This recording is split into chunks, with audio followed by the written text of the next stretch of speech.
So, nung nakaraang araw ay sinimulan ko na pong i-harvest yung mga dahon ng ating mga succulents. So, ngayon po ay dito naman po tayo magtatanggal sa ating naka-display sa ating table. So, iyan yung gagawin natin ngayon. Hello everyone!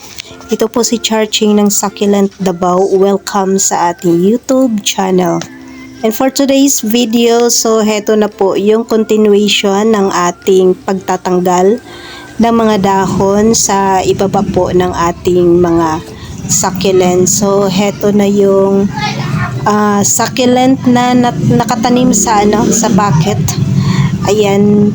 And then heto yung sinasabi ko na hindi kagandahan na nakalagay sa shaded area yung ating mga succulent kasi ayan, green na green, unlike doon sa naka full sun ay sobrang ganda ng kulay ng ating mga succulent. So okay lang yan, wala naman pong nag-rot dito sa ating mga succulent kasi ayan, hindi natin sila binibigyan lagi ng water. So heto yung succulent na pinaparami natin dito sa ating munting garden. So yan yung ating Graptophyllum adelphii. So tingnan natin kung ano yung magandang paraan para mapaganda pa and then mapalago yung ating mga succulent kasi ngayong 2026 ay ang dami kong gagawin na project dito sa ating mga adelphii. So heto kasi yung succulent na matibay dito sa aking area. So last year ay sinimulan ko silang padamihin dito sa ating munting garden. Kaya heto at pinaparami pa natin sila dito sa ating garden. So yan, at okay lang natanggalan natin sila ng dahon kasi naman yan, madali lang silang mag-produce ng dahon. So ang gagawin ko na lang dito sa ating mga nakabucket ay hanapan ko sila ng area na makakuha sila or masinagan sila ng araw kasi ayan, sobrang green and then yung stem nila ay green na green, so hindi malusog tingnan yung ating succulent. And then heto yung iba natin na mga succulent na nilagay ko dito sa table. So yan dahil hindi masyadong naarawan yung ating mga succulent ay nag-iba yung kulay. Ayan, lalo na itong ating purple delight. So yan, at hindi na maganda yung kulay niya. Unlike nung naka full sun ay sobrang ganda ng kulay ng ating purple delight, and then compact yung dahon. So ngayon ay hindi na siya compact. Ayan, so tanggalan ko na ng dahon para ma-propagate natin yung ating purple delight kasi din to, sobrang tibay din to na succulent dito sa ating munting garden ay naparami natin siya. So dahil andito tayo sa lowland ay napakahirap na mag-alaga or paghalaman ng succulent dahil paiba-iba nga yung weather. Ngayon po ay sobrang mahangin dito sa aming area and then dry, wala pang ulan. Merong araw pero minsan ay makulimlim, so mahangin lang po talaga dito sa aming area. So ang binabantayan ko dito ay yung alikabok. So yan, heto at patuloy nating tinatanggalan yung ating mga succulent. So ito sila ay iba't ibang variety na ng succulent. Meron tayong Supreme. Yung Supreme natin ay na siya. Ayan, so heto yung nangyayari pag hindi natin siya matanggalan ng maaga. ng dahon. So, nasasayang po yung dahon ng ating Supreme. So, yan, at hindi na maganda yung yung dahon ng ating Supreme. Simula nung nilagay ko siya dito sa shaded area. So, yan. Hetong ating mga cactus and succulent ay hanapan ko ng area na pwede silang masinagan ng kahit konting araw, kasi dito na area ay hindi na po talaga sila na naaarawan. So yan, at ipagpatuloy lang natin yung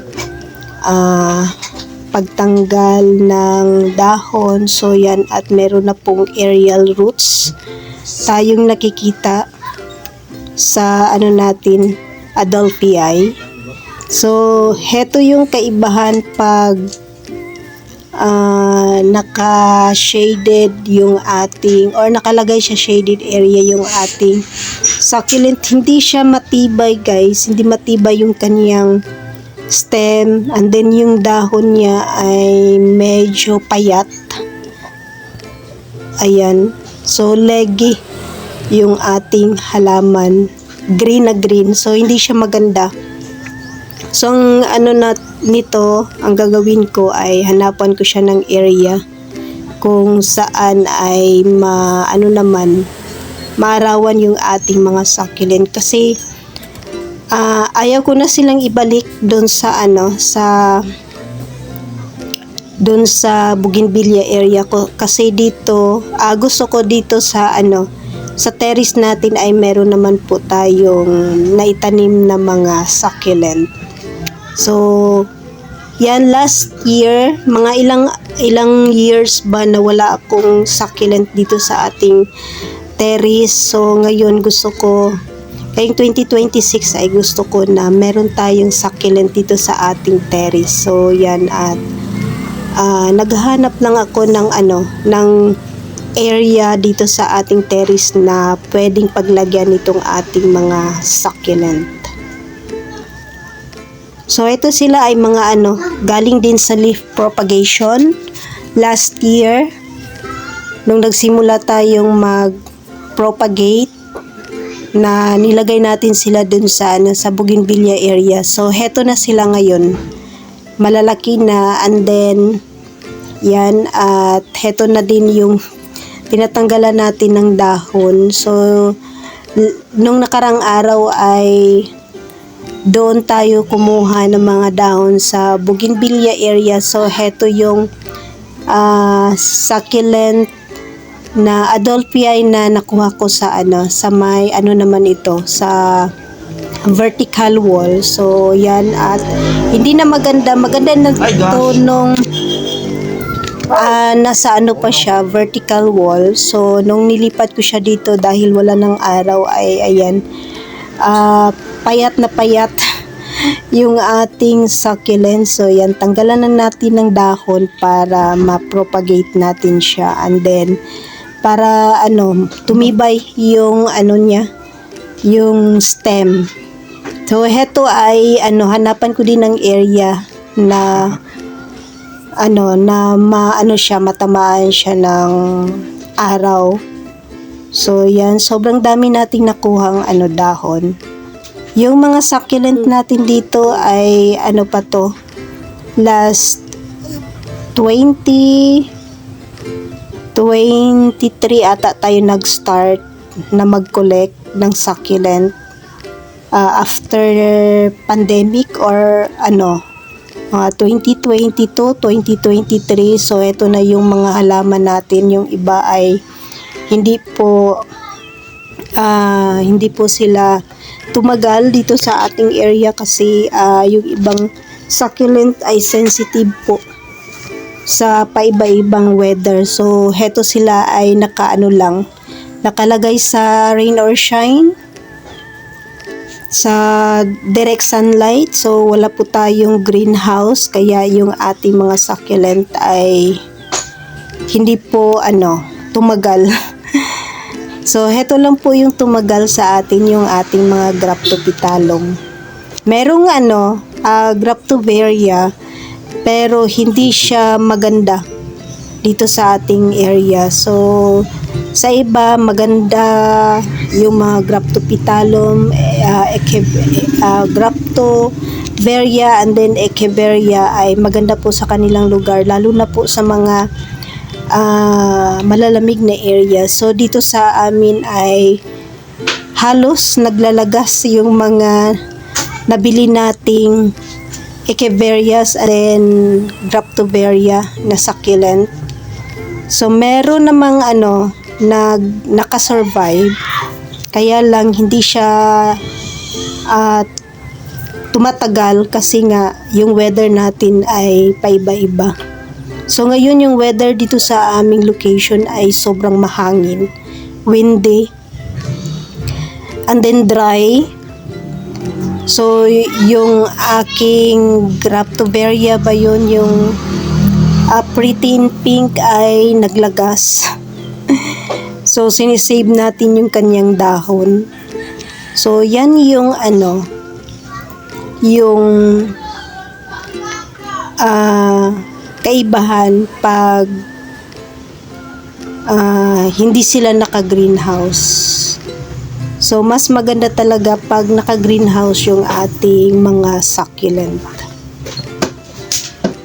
And then, dito sa area namin ay konti na lang yung oras na may araw.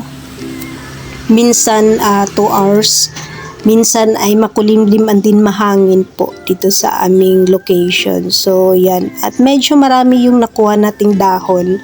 Ayan, itry nating i-propagate yung mga dahon na nakuha natin kasi ito yung paparamihin natin dito sa ating munting garden. Kahit konting variety lang ng succulent. So, ipapakita ko rin sa inyo yung ating mga succulent doon sa first plot. So, happy ako doon sa ating mga succulent na nakatanim sa first plot kasi doon naman ay sila maganda yung kulay, and then matitibay yung ating mga succulent, and then sila yung wala pa akong nakitang nagkarat. So far yung nakikita ko lang na hindi talaga gumanda na propagation ko ay yung pretty in pink. So, the rest ay okay naman po yung mga natin, na propagate natin. So, heto at nakalbo ko na yung ating Adelphii. So, meron akong in-insert dyan na mga cactus, aloes para maiwasan nating ma-overwater yung ating succulent kasi malaki yung pot. So, hindi pa naman sila dito na arawan. So, yan, at ayan, kalbo na yung ating succulent. So, okay lang yan guys kasi magkadahon ulit, and then magpo-produce din sila ng mga branches. So, yan yung bagong looks ng ating mga cactus and succulent dito sa ating table. So, tingnan natin sa mga ilang araw kung ano yung magiging itsura nitong ating mga succulent. So, dito na side, ayan, at hindi na maganda yung ating mga succulent dito kasi, ayan, sobrang malilim. And then, hindi na naarawan yung ating mga naka-plastic bottle. So, heto sila ay kailangan ko nang ilipat sa arawan kasi ito ay pag hindi pa to siya na expose sa sunlight ay tuluyan na pong masira yung ating mga succulent. So, yan, sobrang payat. Tanggalan ko lang ng dahon para ma-save natin, para makapag-propagate tayo bago siya mamaalam. Ayan, kitang-kita na yung kanyang stem ay ano na, hindi na healthy. Ito yung ating Purple Delight.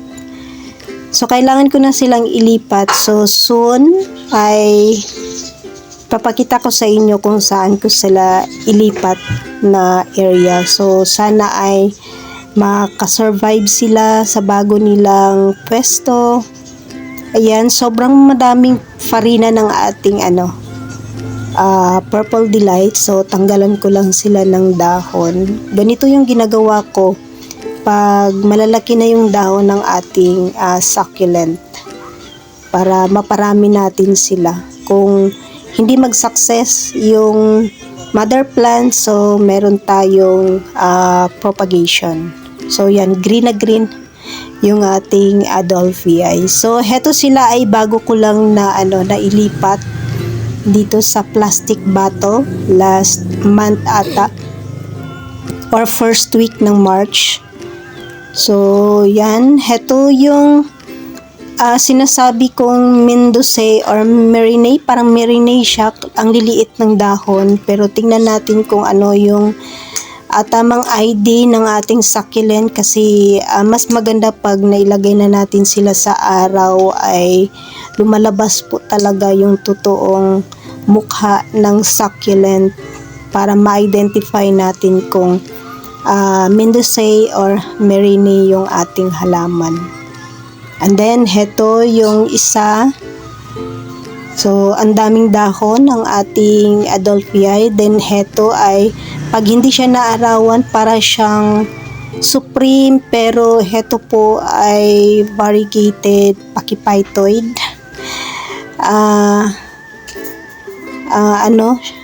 Sobrang shiny, super shiny yung kanyang dahon pag hindi naarawan. Ayan, so kitang-kita naman yung kanyang variegation. So yan po yung disadvantage pag hindi po naarawan yung ating mga succulents. So hindi siya maganda tingnan. So heto sila ay kailangan ko nang ilipat. So, ito yung ating Darly Sunshine. Ayan, sobrang daming dahon. Kailangan ko nang tanggalan para makapag-propagate na tayo ng Darly Sunshine. Sobrang ganda pa naman ito guys pag naka full sun yung ating Darly Sunshine. So, heto yung iniingat-ingatan ko kasi hindi pa masyadong marami yung ating Darly Sunshine dito sa ating munting garden. So, nung nilipat ko to ay nagkarat yung mother plant. So, ang na-save ko ay yung leaf propagation natin. So, yan, at kailangan kong mag-propagate ng marami dito para bumalik yung ating Darly Sunshine. Napakaganda po ng Darly Sunshine. And then, matibay naman po siya basta hindi po siya ma-overwater. Basta nakalagay po siya sa full sun. Napakaganda po ng Darly Sunshine. And then yung ating mga propagation. So ito sila ay kailangan ko nang ilipat kasi hindi po healthy yung ating mga yung ating mga Purple Delight. Ayan. Ganito lang ako magdilig ng ating leaf propagation, spray lang. So, yan po ang update sa ating mga halaman dito sa ating munting garden, and that's for today guys. Maraming salamat po sa inyong panonood dito sa ating YouTube channel. Thanks for watching and God bless.